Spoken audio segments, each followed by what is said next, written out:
Bayangkan, kau lahir di dunia ini bukan untuk dicintai, tapi untuk ditakuti. Bahkan, ibumu meninggal karena kelahiranmu, dan semua orang berharap kau juga ikut mati. Itulah hidup Gaara. Anak yang lahir bukan sebagai berkah, tapi sebagai kutukan. Sebelum kita lanjut, siapkan dulu kopi dan camilan favoritmu.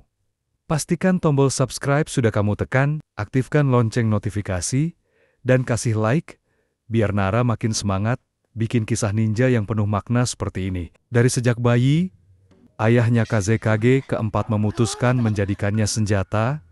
Segel Shukaku, monster pasir ekor satu, dimasukkan ke tubuh mungil Gaara, dengan harapan anak ini akan melindungi desa. Tapi harapan itu hancur, karena Gaara kecil tidak pernah merasakan kasih sayang, hanya tatapan ketakutan dari orang-orang. Ibunya, Karura, meninggal setelah melahirkannya.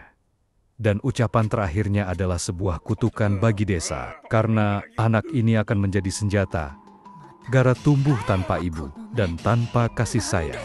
Bahkan bibinya sendiri, orang yang selama ini terlihat sayang ternyata menyimpan kebencian.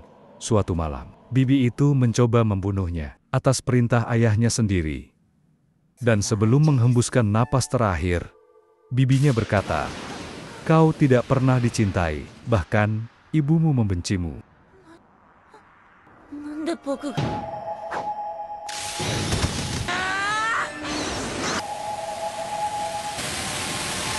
Bayangkan, anak berusia 6 tahun mendengar kalimat itu dari satu-satunya orang yang ia percaya.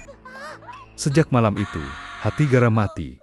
Dia hanya percaya pada satu hal, aku ada.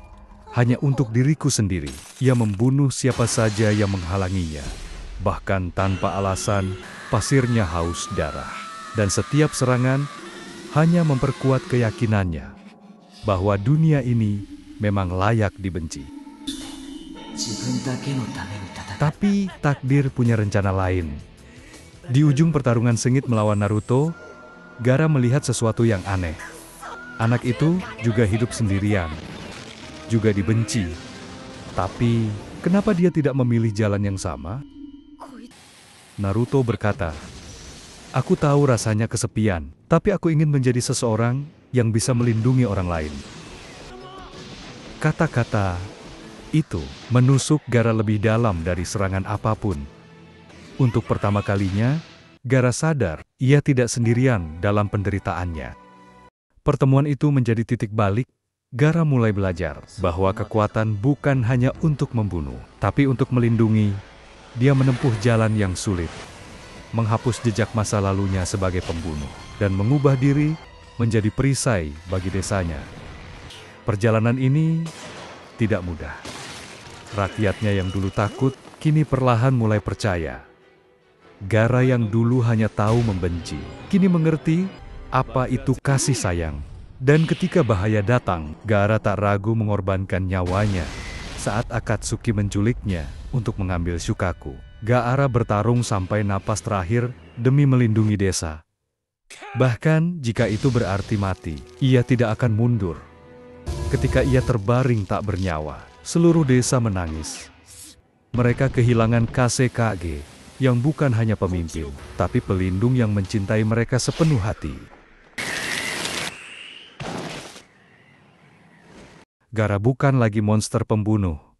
Dia adalah bukti bahwa masa lalu tidak menentukan siapa kita di masa depan. Bahwa luka terdalam bisa menjadi kekuatan terbesar untuk melindungi orang lain.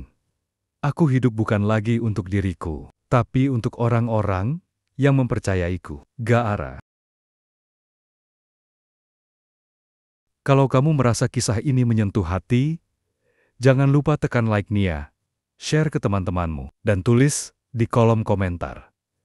Siapa ninja yang kisah hidupnya paling menginspirasimu? Sampai jumpa di video berikutnya, dan seperti biasa, tetap semangat.